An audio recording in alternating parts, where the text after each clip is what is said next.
Okay. Hal Luftig, I'm so excited to have you here today.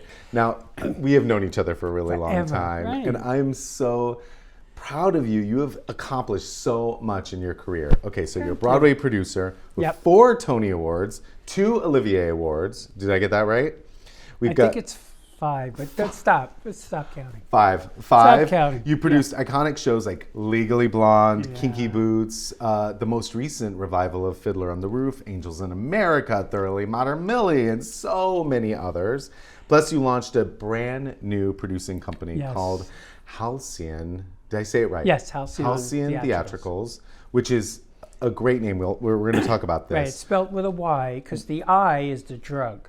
Yeah. Which, I'm not adverse, but it's not a drug company. But I also heard it was also based off of like a mythical beast. That's we found out, actually afterwards, yes. It is, it's an ancient lore. It was the bird that would fly over the stormy seas, calm the seas, so the warriors could come home from war. That's producing. Yeah. That's Broadway producing right there. I said yes, because we're so calm. Yeah, with the fabulous Kathy Danchick and Kevin Connor. Yes. A+ humans. Yes. I love them. And then you have the upcoming production of Midnight in the Garden of Good and Evil. Yes, we do. But beyond all of that, how do you take your tea? Like the Queen, with a little just honey. Okay, so I'm going to play Straight Mother. up with a little honey. Honey. If it were a little later in the day, I'd say like some whiskey or something. Ooh, yes, a little whiskey and tea. Come but, on. I think Let's we have do it. There are children watching. So You got a little honey.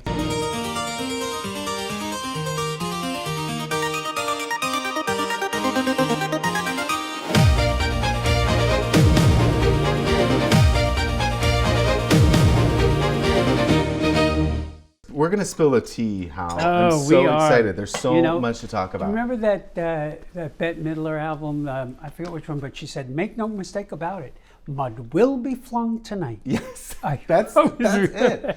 Well, I mean, how do you feel after starting this brand new production company? Like, this feels like a big new thing. Talk about it. It is strange for me because I'd like to say that, for most of my career, I was the father of the home office. Yeah. My husband and I have always had a big apartment where, he's a doctor, psychiatrist, so he has his own section in the loft, which is his office, and I had mine. And then when I've known Kathy for most of my life, I love her. Best. And she actually approached me and said, we should do this because, we each bring our own talents to this. And I thought long and hard, and I thought, you know what? Why not? I have no good reason to say no. It's chapter 3, right? And let's just do it. So I'm loving it. Yeah. But Jim, you have to think for 30 some odd years, my commute was like from there to here. And now I have to get up like I always got dressed. I don't want you to get the wrong. Right. But I have to like go out of my home and into an office, and there are other people in the office, and it's like that experience in and of itself is worth it. You're doing the opposite of what everybody's doing now. Right. But it's funny, because you were an independent producer, you were really running all of these shows. You'd have business partners and GPs, right? But it is a different thing when you have partners now established in a company that will essentially be a GP on the show, right? But even when, what I found out just by accident really years ago, something happens when you have production meetings or you're doing a table read in your home. Because something happens where you suddenly, the big bad producer becomes like a real person. Like, this is where I live.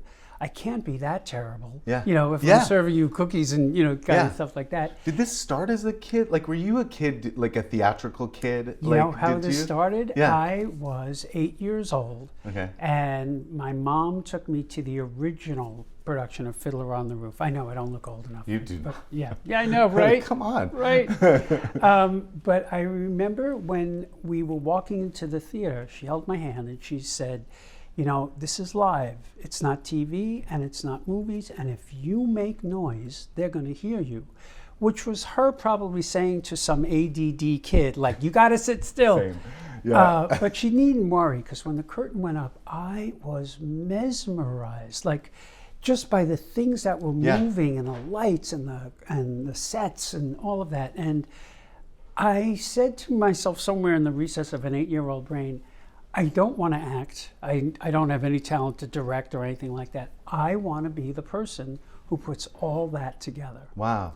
And, when, like I said, she said I needed to sit still. Walking out, she said, I've never seen you sit so quietly in my life. I think we're going to have to take you to a Broadway show once a month. And I remember thinking the equivalent of, that works for me. And so that's what happened. And I've been really, fortunate that I've gotten to do what I've always wanted to do, which is just put it all together. What do you think?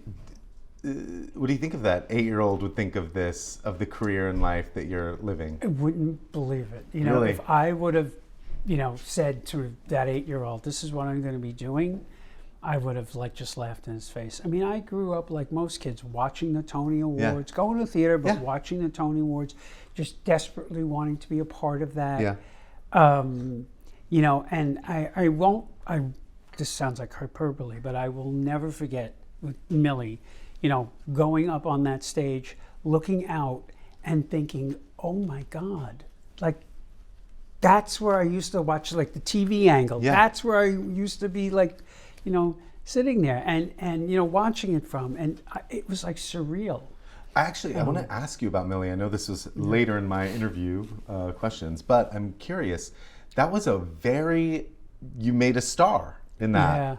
Yeah. But that was almost like an act of God, right? Yeah. What happened? Well, we were out in La Jolla doing our regional production, and we had another actress in the role, and I was back here in New York. It was the summer, and I was back on the Cape with my husband for vacation. Yeah. And the actress developed vocal notes, so she had to go on vocal rest. Oh. So the first day, Michael Mayer, our director, said, listen, we only have a short amount of rehearsal time because it's a regional theater. We got to just keep moving. So Sutton, stand in and just, I'll show you where to move and stuff. The next day, I got a call from Michael saying, Hal, I think you should come out here. I think we made a mistake. I think this girl could be, a Millie. And I was like, Michael, calm down. One day does not, mean changing, right? The second day, Dick Scanlon, one of the authors, called and said the same thing. I know. And again, I was like, okay, you guys are are you colluding? This is we can't really do this. I mean, for a whole host of reasons. But they said, this actress's voice was not getting better and we had to do something. So I did fly out and Sutton was the real deal. It just was amazing. She just fit right in. And with this new information, Dick and Janine Tesori, who wrote the score, they decided that the second act, we needed an 11 o'clock number, and they wrote almost instantly, Gimme, Gimme. Yeah. The one. And I'll never forget when we were in the, there's no rehearsal room in La Jolla, so you're in the lobby. It's a very small. Yeah, while the ushers are getting ready to do that, and she's in the lobby playing, and Sutton started singing, sight singing, Gimme, Gimme. Everybody in that theater, ushers, cleaners, anyone who was moving around just stopped and listened to her sing Gimme, Gimme, which kind of sounded like it still does, today. And it was just one of those hair-raising moments where you realized, oh my God, this girl's going to be a star, And I didn't realize it was going to happen that quickly. Yeah.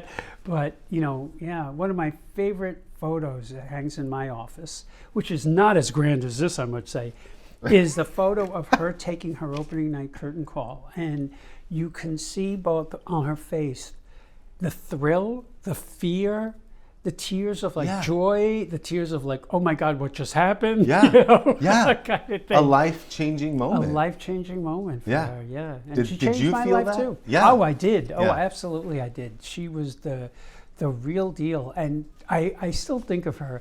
You're just going to hate this when I say this, as my little girl. Yes. I still do. She's not a little girl anymore, but I was so protective of her because it happened to her so fast and so unexpectedly that I think, some of it was literally overwhelming. Yeah. The attention she got, the award that she got, the suddenly going on and becoming a theater's great story, the understudy goes on and becomes the star. Yeah.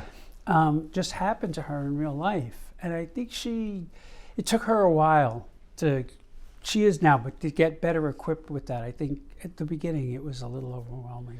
Well, it's interesting, like looking back at your career and you have had a lot of shows that have like made stars. I mean, you gave us Kinky Boots, which gave us Billy Porter. Right. I mean, that was really Billy had been working forever, but, right? He had left the business for a while because he was getting tired of being typecast into, that guy who had a great octave and would sing these roles. He would do his own shows, right? Yeah. They were just doing their own thing. So, and then Laura Bell Bundy with Legally Blonde, that was a, orphan. I mean, it's amazing. And let's not forget Gavin Creel, whose birthday was Saturday.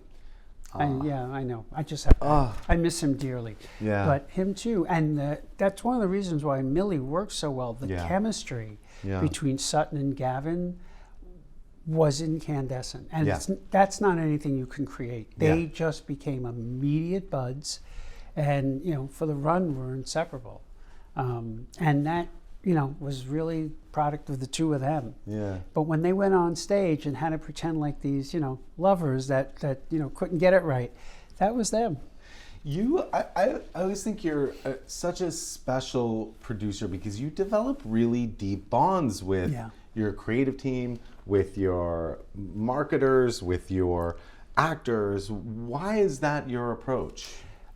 Because I think, like that 8-year-old kid, that creating theater is a big team effort, and there's lots of different players, and every player is just as important, and you have to come together as a team. I always say on the first day of rehearsal to every show that I do, look, we are like, a team, and I don't care who carries the football across the goal line.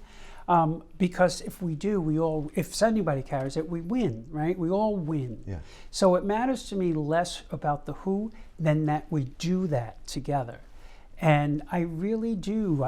I love what I do. I love bringing a show together, and they become like a second family. They really do. And you get to know them. I've seen births and deaths and marriages and divorces. All happen within the run of a show. And, it's like life. It's what we do. And I love that. Well, so how did you, that 8-year-old kid, like, how did you get into the production? Like, how did you get into working on the Broadway? How did you start? Broadway. How did you get it? I actually, when it came time to go to college, my parents said, we love that you love the theater we do.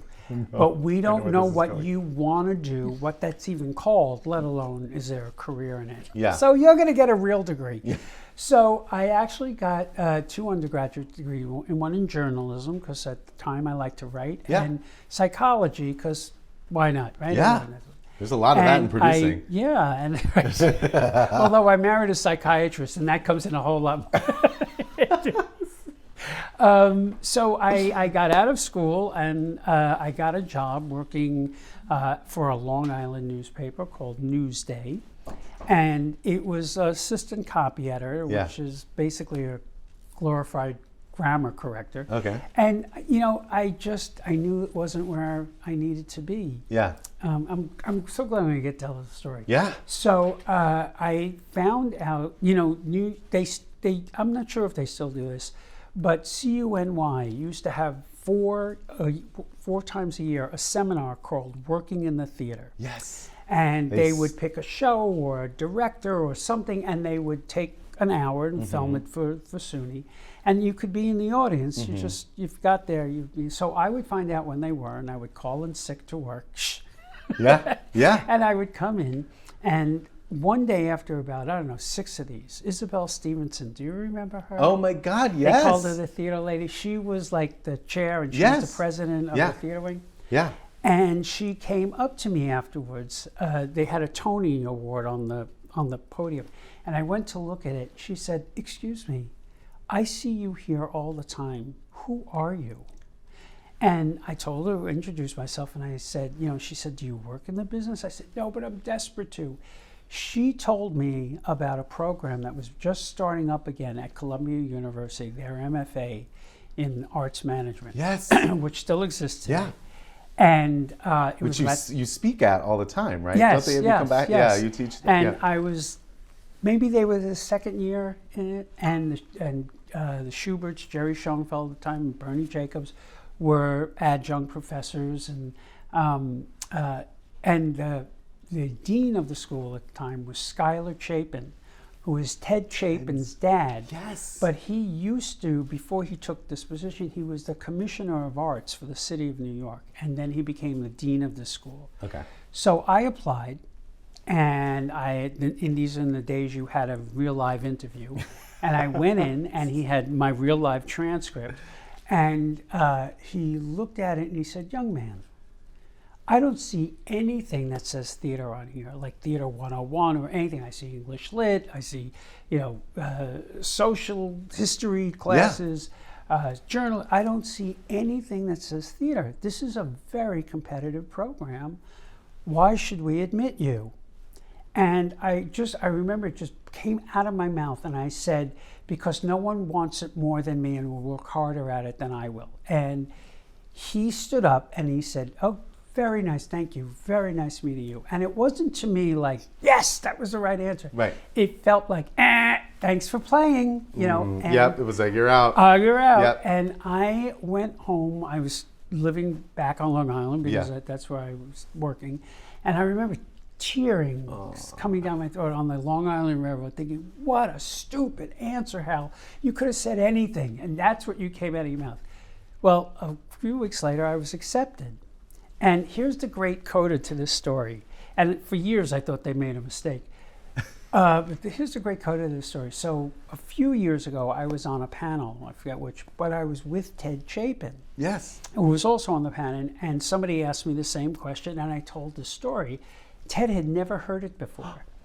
And I even went through a description of what Schuyler looked like, and I had it down to a T, except I remembered him having a pipe, and Ted said he never smoked. Anyway, Ted said to me, "You know what, Hal? You couldn't have answered, I know you think you answered that question wrong, but you couldn't have answered it more correctly, because my dad believed anyone who was willing to work for an education deserved an education. You couldn't have said a better answer." And years later, I found this out. That is a bold statement. Anyone who wants it and will work deserves for it. And I said that perfectly, because no one wants it and will work harder for it than me. And then that started the beginning of this trajectory, and right? Through this program, as I said, I met Jerry Schoenfeld and Bernie Jacobs, who for years I could only call them Mr. Schoenfeld and Mr. Oh, yeah. Oh my God, you did not. For years, even when I was and I just through a series of jobs, and I met my mentors, Margot Lyon and Manny Hazenberg, and they took me under their wing. That's what I mean. I was very fortunate. I had a lot of people take me under their wing and help me and teach me, and it took me a long time to get out of that mentor-re headspace, because I used to always say it to Margot to the day she passed away. Margot, you're my mentor, and she would stop saying that. Stop saying that. She didn't want And Mr. Schoenfeld, this is a cute story. I couldn't stop calling him Mr. Schoenfeld. That's just A, I was brought up, and B, he was Mr. Schoenfeld. And he finally said to me at one point, Hal, my name is Gerald.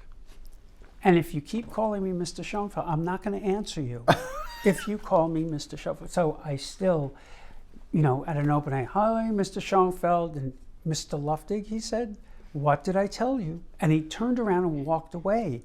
And I was like crestfallen, like, oh my God, he did it. And Pat, his wife, said, "Hal, it's kind of disrespectful when a person says to call them by their first name and you don't. It's a little disrespectful." And I was like, okay, that's it.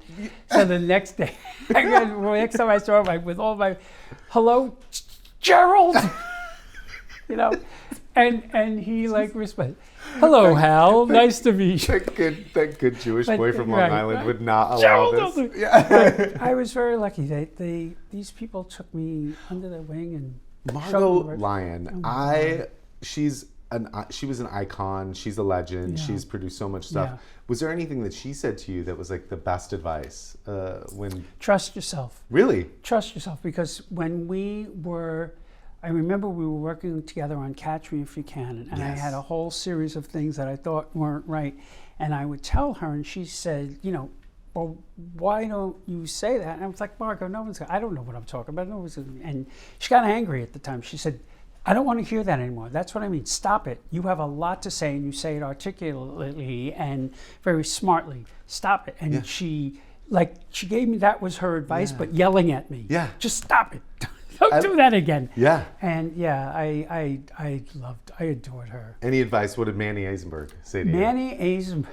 He has line after line. Manny Eisenberg's advice was the one I didn't listen to. Oh no, what is it? And it was terrible. Oh no. So Millie had started previews in New York, and it was the birth of those chat rooms. Yeah. Talking Broadway. Let's talk about Broadway. Yeah. And we started previews, and I used to see Manny every morning. We went to the same gym. And he said to me, Hal, don't read that crap. Yeah. You just keep your eye on the ball. Don't read that crap. So what did I do that night after the preview? I went home and I read that crap. Yeah. And somebody wrote like a whole, it was like a review, like paragraph after paragraph, on how terrible the show was. Yeah. And I came into the gym the next day, and I was like, I was beside myself, and I told Manny what I read, and he said, "What did I tell you not to do?" Yep. He said, "How wrong, right, or indifferent? That's the horse you chose to come in on. Ride it to the finish line. Stop reading that stuff." And I did, and the rest, is history. It's history. It's so interesting that you brought this up, because I think a lot of people don't understand that the message boards and this sort of industry chatter has existed for the last 20 years. Yeah. And it's interesting right now. Reddit is prioritized on Google. Yeah. So now it's like usually the third or fourth thing that pops up for any new show. For any new show. But that seems to have been a big difference. Before it was enclosed communities. It was enclosed, or you had to go on that site and find it. I mean, Google, we're talking Google didn't exist then really yet. Yeah. It was like if you wanted to go on Talking Broadway, you had to go on Talking Broadway. You had to know it, log in. I mean, it was a whole thing. It was classic. Now it just pops up. And that's the danger, in my opinion, of it. People tend to believe, if they read it, it's truth. And this was before, alternative truths and stuff. And I would hear people say, "Oh, I hear that's not good." And I would say, "Where did you, read that?" Yeah. "Oh, I can't remember. I read it somewhere." And, it could have been that. Yeah. And they don't discern if they read it in the New York Times or, some, busybody chat room. It's funny, it becomes the headline when it's not even finished. Yeah, exactly. And, I used to always say this to the press agents on shows I work on, because I would, want to go on and combat them. Yeah. And what I really wanted to do, my fantasy, was to go online and say, "I'm Hal Luftig. Yeah. I'm the producer. Tell me who you are." Yeah. So I could know whether you're some disgruntled, actor who didn't get the role and now just trashing the show, or you have some, education about theater criticism. Tell me who you are so I can evaluate what you're saying, if there's any, credibility to it. Yeah. And the press agent would always say, "That's nice, Hal. Don't do it." I know. That's a nice fantasy. Don't do it. Don't do it. Don't do it, Hal. Well, you've always been the type of producer too that's willing to try new things, willing to push boundaries, especially in regards to marketing and new ideas. Yeah. Especially, like MTV Legally Blonde. Hello, you were the first. Yes, that's true. We were. I was. And what it took to get, all those unions to agree. Yeah. It was like going. You pushed that. I did because I felt it was right for the show at the time. They came to us, and if you remember it, because I think it's still on, they brought on MTV stars, and they had, a lot of filler in the act breaks and stuff. And I thought that's, what this show kind of needed. It needed to get a little hipper, a little cooler. Yeah. But boy, oh boy, it took me everything to, everybody said, if you do that, you're going to kill your show. For those who don't know, why is it so hard? Because you know how many people tell me like online, they're like, you should just show the show, like do it. Like, why is it that hard? Well, I think their biggest part is their union rules. You know, I mean, Actors Equity doesn't want their members, you know, being exploited and not getting paid. Union feels the same way, you know, like it's getting residuals and not getting paid. The reason I think that Blonde did happen was I made a deal I went back to MTV and I said, look, we're going to have a problem because all these unions are going to, you know, want to be, you know, paid if there's, you know, a lot of residuals. And they said, okay, listen, first of all, we're streaming. You have to subscribe to MTV. It's not like we're just like it is today. But we'll agree to show it just 4 times over one weekend. Wow. And then it's gone. It's like frozen. Wow. And no one's ever going to see it again. And by my telling that to the various unions, they like all calmed down and said, okay, if it's only 4 times, but if it's shown more than that, we're going to hold you, you know, responsible. Luckily, you know, during that time it wasn't. Now there are bootlegs of everything. Oh, right? yeah. So, you know, it's out there. But that's how I got everybody to sort of agree that it wasn't making money for the show. It was actually the reason we were doing it was if the show runs longer, everybody is going to have a job longer. Yeah. But, you know, I remember Jimmy Niederlander Sr., may he rest in peace, was the biggest naysayer because he said, you're just going to eat up your audience. Why are they going to pay for something they're getting free? And I said to him, because familiarity is what people want when they go see something. And also MTV, they, you know, clearly walked me through how they were going to do it. It was going to be like a big party, which is what it was. It turned out to be, It was, and who doesn't want to go to a party? Yeah. And you know what we found? More than Broadway, it helped so much on the road. Yeah. People would show up to the theaters in their, you know, when we went on tour, dressed as Elle, you know, knowing the lyrics, you know, knowing the words, singing along, and that's where it really, you know, helped it become iconic. I mean, it was a historic landmark moment in theatrical history. Yeah. Well, so thank you for doing that. Yeah. I often say that Legally Blonde, in the history of social media too, Legally Blonde was doing things even before social media was social media today. It is a social media show, if you really think about it. Yeah, that's true. I think you were the first show, I know you were the first show to even have a cast album on MySpace, which I don't even know if you knew this. It was the first real like opportunity that, like, you know, MySpace was before all the Facebooks and all that, right? So Legally Blonde was there, and I often equate it to the fact of like, Legally Blonde put their cast album out in a digital format, and then MTV in the show, and really started the idea of what production and modern social media is. If there were ever a show was at the time to do that, you know, it was really that show. We also then had the Finding the Next Elle Woods, which didn't work out so well, and I learned a lot. I learned like there's really no reality in reality TV.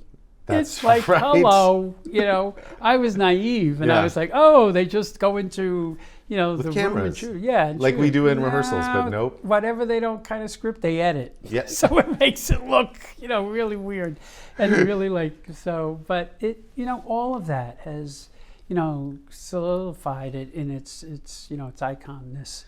I really felt that way. Did you ever see the Saturday Night Live sketch when they do this, the high school doing? It's my favorite, one of my favorite skits. My God. Based off of the high school production of the one that went viral on YouTube. Yes. Right.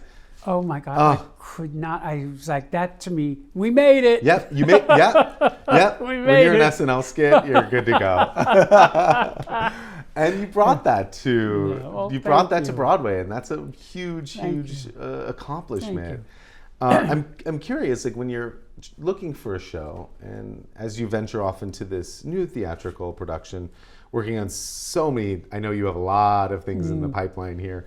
What qualities do you look for in a show? Even before I decide to produce it? Yeah. The first question I ask myself is, would I want to see it? Okay. If the answer is no, I probably don't do it. Okay. I mean, not just for the fact that you're going to be working on it for a long time, but why would I want to produce something I wouldn't want to see? Yep. You know, like, do I find it enjoyable? If it gets past that, you know, because, you know, admittedly, I like a lot of stuff. I then try and figure out why this show, why now? What does it say about where we are as a country, as a society, you know, whatever it might be? Yeah. What does it say about now? And, you know, like that question, why now? Why the show? Why now? If it answers that, then I really start looking at it seriously. And that's where my focus starts going. You know, like when I did the revival of Evita, I decided to do it again because when it was done in the first time in the late 70s, the notion of having a celebrity as a world leader was foreign to us. You know, we didn't have Reagan yet. No. We didn't have Arnold Schwarzenegger yet. We didn't have any, you know, you were a president, or you were a senator, and you never were an entertainer. Yeah. It was when Ronald Reagan first became governor and then president that this notion started happening, like you could straddle, you know, both worlds. And that made me start thinking about Eva Peron, because that's what she did. She was like a B-level actress, which whether you want to say she slept her way to it doesn't matter. But she used her celebrity, whatever it was, to win over the voice of the people. You know, she actually did that. And that's why, so when the revival came up, I thought, now's that time to do it, because we know so much more now about what happens when a celebrity becomes a politician and what they do good and what they do bad. And it was worth, you know, looking at. It didn't help then we got Ricky Martin to play Che. That was a good thing. That was a very good thing. That's why I decided, you know, to do it, because I thought it spoke to where we were, you know, at this time. You know, you do, being a producer, I'd say the biggest word is risk, right? What's the biggest risk you've ever taken on a show? Well, you know, I think most people would answer that financial, right? Yeah. Because, you know, nowadays it keeps going up at 20 million. You know, it's a lot of money to put at risk and to lose. Yeah. And that is true. For me, personally, the biggest risk is the heartache, is the heartbreak when it doesn't work, or the, you know, even the joy when it does work. You know, eventually shows close. Look, even I used to say, you know, like Phantom will never close. Even Phantom closes. Yeah. So, you know, for me, that's the risk. It's like, you know, losing a member or a part of your body or a member of your family. But I do get that for most people, it is the financial risk. I try to make it for investors and myself, try to mitigate that risk as much as possible by always accentuating, look, your money helped get this on stage. You know, you can stand in the back of the theater and literally say to yourself, I helped make that happen. Yeah. You know, and to some people that means, you know, it means a lot. Yeah. You know, it's beyond the opening night parties and it's all that kind of stuff. It is that, you know, they obviously like it, or it's an important piece of theater.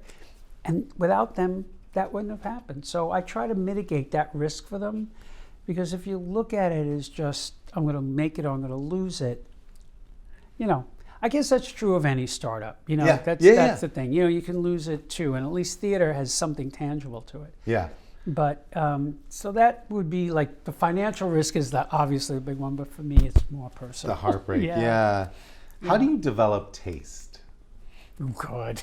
I'll get back to you when I get some. Oh my God. I don't know. You know, I think, you know, again, it's just, you know, my name is on it. The people who I love are in it. You know, you want to make it the most tasteful thing. You know, you don't want a person to walk out and feel like, oh my God, it looked like a schlocky production, or it looked cheap and tacky. And right. You know, that's not what people come to Broadway for. Nope. You know, not with those ticket prices. Yeah. Well, even before that, you know, they want that experience of, you know, that live theater, and part of that is, you know, the set and the lights and the costumes. It's what mesmerized me as 8 years old. Yeah. You know, that you can't, I don't care how advanced movie technology gets, things blow up, you know, it's not live, and you know it. Yeah. You know? Yeah. So when you, What's a day in the life of a Broadway producer? It's probably not the same, is it? Yeah. I'm trying to think of something pithy, and I can't. Yeah, it's just writing checks. Yeah. But what is it? You know what? This is the thing that I do like about what I do. Every day is different. Yeah. Every day is different. You know, a phone call can change your day, Yes. change your life. You know, if it's the right phone call, you know. It really does. It really does. Just one call. It's just, and you don't even know. Okay, I want to play a little game with you. It's Okay. going to be fun. Don't worry. We're going to play a game Okay. called Would You Produce It? Okay. I'm going to give you a title and a brief description, Okay. and you're going to tell me if you would produce it. Okay. Okay, this is called Bama Babes, a college musical about Greek life at the University of Alabama, centered on the drama and chaos of recruitment week. Probably not. Nope. Okay, would you produce it? Artemis, a play with music about the team behind Artemis 1, the very little spoken about space mission that paved the way for Artemis 2. I'd look into that. I wouldn't dismiss it out of hand. Okay, good, Yeah. good. We got a potential here. Okay, Babe the Musical, a musical adaptation of the iconic movie about a prize-winning pig, Babe.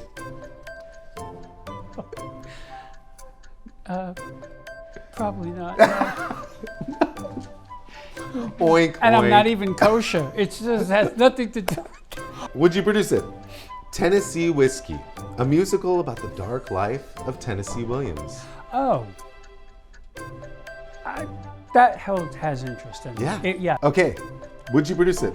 The Heist, a spy-style musical about the 8-minute heist that cost the Louvre $108 million. Do you remember that? Yes, Happened I last do. year? I'd look into that. Yeah, look into that. Yeah, Okay, great. I'd look into that. Okay, last one. The Dollar Princesses, a sweeping musical about wealthy American heiresses who marry into British aristocracy to save crumbling estates. No. There goes our Gilded Age musical. No, right. Thank you for playing. Yeah. Would you produce it? Okay, so what do you think Broadway audiences are craving right now that you don't think they're getting enough of? Wow, that's a tough one because I think in a certain way they are getting enough of, like, I want, my initial answer was going to be like comfort food. Yeah. You know, they Yeah. want to come to the theater, they want to know they're going to be entertained. Yep. They want a little bit of escapism. You know, more and more, you know, they may want to see a star. Yep. You know, and all of that has to go into the entertained, escapism, you know, route. So they are getting that. I think we've fallen a little shy of giving audiences shows that challenge them a little. Oh. You know, I mean, it's not to say we don't have them. I think, you know, right now Giant is a play that makes people think, yeah. right?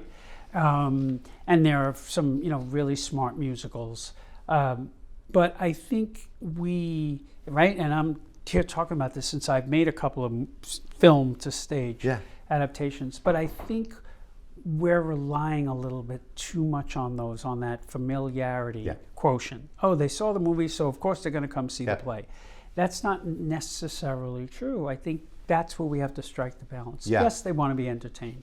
They also don't want to sit there and feel like, you know, at the end of the day, I just watched the film, you know, on a stage. Yep. Yeah. So It's got to be different. it's got to right? be different. It has to have its own vocabulary. What's one trend in theater that you think needs to go away? What's happening right now that you're like, this has to go away? I think, you know, just top of my head is this star casting when the star isn't right. I'm all for, you know, the star fits, but when it's just like we have a star who needs to fill in 6 months and we put him in a show that has no, the star, they have no foundation for why are they in that show. I think that doesn't work, and I think that part has to go away. But I'm all for star casting when it works. You know, Bette Midler and Dolly, like, you say that and you go, that's it, I can see that. Yep. You know, but there are some stars that come into it and you're like, huh, really? I don't know. That doesn't feel, you know, right. And I think those are the ones that just don't, when you're watching them, you just don't feel right a little bit. Yeah. Yeah. So, I get it. It's and I also think we're going to run out of, like, how many stars are you going to, bring back? My opinion of, like a star like a Laurie Metcalf who can do, like, almost anything, and she makes it her own. That to me is a star worth, doing. I know she's not like the big Hollywood, thing, but when she's in something, I go see it. Yeah. Because I know it's going to be, I know it's going to be good. Because she delivers. Yeah. I wish we had more of those, Jim. There was a whole, I feel like my grandparents. When I was Sonny, but we had a period where actors, would come, shows would be written for them. Yeah. And they were known as Broadway stars. And when they did a show, you came to see it because they were their own star. Yep. And that doesn't seem to be so much. They're still there, They're but still it's not there, as but it's not as much. That's right. And they all leave to go to television. They all go to television, right? Yeah. Okay, right? I want you to talk a little bit about Midnight in the Garden of Good and Evil, because I'm so excited about this. Thank you. Tell me more about it. Well, it started off, my producing partner on this is, Craig Hafner. Yes. And he was the one who brought it to me. He worked for A&E television years ago, and when the book came out, he decided that it would be a great idea to go down to Savannah and actually film the places that John Barrett talks about in the book with John. Yep. And explain, this is where the murder happened, this is where the courtroom was, that kind of thing. And they did. And what was interesting about it is when they first did it, Savannahans hated it. When the book came out, they were appalled because, the thing that's wonderful about Savannah is they have a foot in each, a camp. One is very entrenched in Southern tradition, and they want to keep that. And the other is like, we have to move forward, we're going to die as a dinosaur. So when John came down, John Barrett, to do the book, he really came down there to just get a sense of the city and meet the people and the customs and mores, and everyone just started opening up to him, and Lady Chablis and about the murder and about this weird person, that weird person, and the book came out and they were appalled, like, oh my God, our Southern tradition has been violated, with all this is out there. Yeah. And then when Craig went down with John to make this, documentary, they were even more appalled, like, get out of our, city, except something weird happened.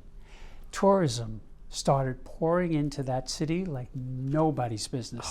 It still is one of the top income generators down there, is the tourists, yep. So anyway, that's how Craig got really interested in the novel and the city. And they had a completely different creative team. And he had a reading, and he invited me. And the reason I really went was because Roger Rees, may he rest in peace, was in it. And I loved Roger. He was one of those people, when he was in something, he could have been reading the phone book, and I would have bought tickets, right? So I went to see it, and it was, at the time, it was used all of Johnny Mercer music, because Johnny Mercer is from Savannah. Okay. And trying to fit that story into Johnny Mercer music wasn't a good marriage. Yeah. So Craig and I talked for a lot, and I said, I just don't see it, so I'm going to pass. But he's persistent. I gotta love him. He's persistent. And finally, he and Rob, the director, Rob Ashford, won me over. Yeah. And I just saw how this could be a fascinating musical about the people and what happened down there. Yes. And how they all protect themselves, and their secrets. And that's how that started. So we got a different creative team. Now we have the book by Taylor Mack and music and lyrics by Jason Robert Brown, all directed by Rob Ashford, choreographed by Tanya Burrell. And it's a tough nut to crack meaning there's a lot of stories that go on there, and they go on concurrently, and non-linearly, and we have to figure out what story we're telling and how to tell it. Yeah. And that's been our biggest struggle, because there's just so much in there. How do you whittle it down and make the connective tissue work like a musical needs to? Yeah. It's when you read a book that's just about weird and eccentric people is one thing, but a musical has to have a beginning, middle, and end, and it needs to all, attach itself to each other. So that's what we've been, working with. But we're getting there. I have to say, we are the boys, as I call them, have been working diligently and writing stuff and saying, nope, we're almost there, throwing it away and doing it again. Yep. And I think Jason told me recently that he's written for this particular show over 45 songs. Oh my God. Yeah, I said, save them. There's going to be an outtakes album. Yep. The mixtape. But, here we go. This is how they work. They write something, they write a song, and then they realize, you know what, we could do better, or this needs to be moved here, or the focus needs to be moved there. And to me, that's a fascinating thing to watch. It's the best part. The most fascinating. To see where it was and where it's going. Right. Oh, it's so fun. It's so fun. Yeah. Okay, we're going to play a game called Sip or Spill. So, oh my God. Basically, you're going to grab your tea. I'm going to ask you a question. If you do not want to answer, you sip. Sip, okay. And if you want to answer, spill it. Oh. You have 30 seconds, so you got to be quick. Oh, is this a lightning round? What's the best opening night party you've ever been to?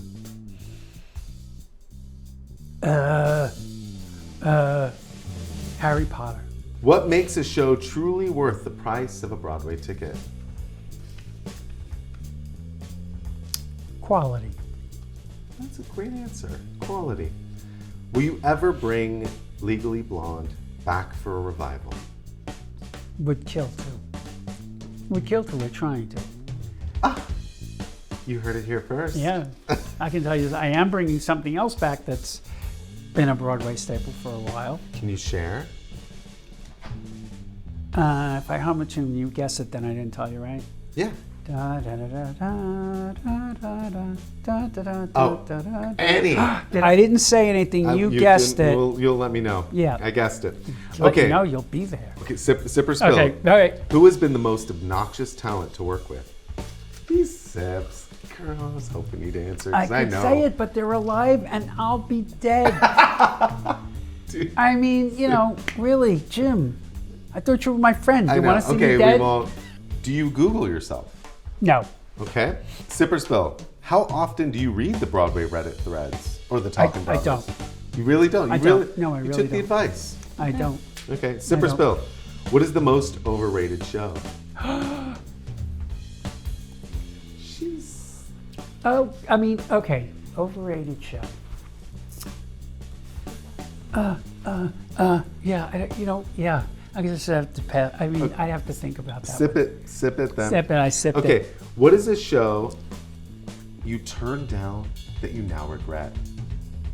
Okay, I turned this down as an investment, not as a producer, okay? Wicked. I know. David, I'm sorry. In all fairness. You actually got the paper, please invest, and you were like, nah. I said, you know what? I was working on 2 other shows. It was a season Millie was running, Moving Out had just opened. I went to an early reading, which, even David would say was much different than it is now. And I just, I didn't get it. Boy, do I beat myself up. That's okay. Okay, I love brooches. I always wear a brooch. Yes.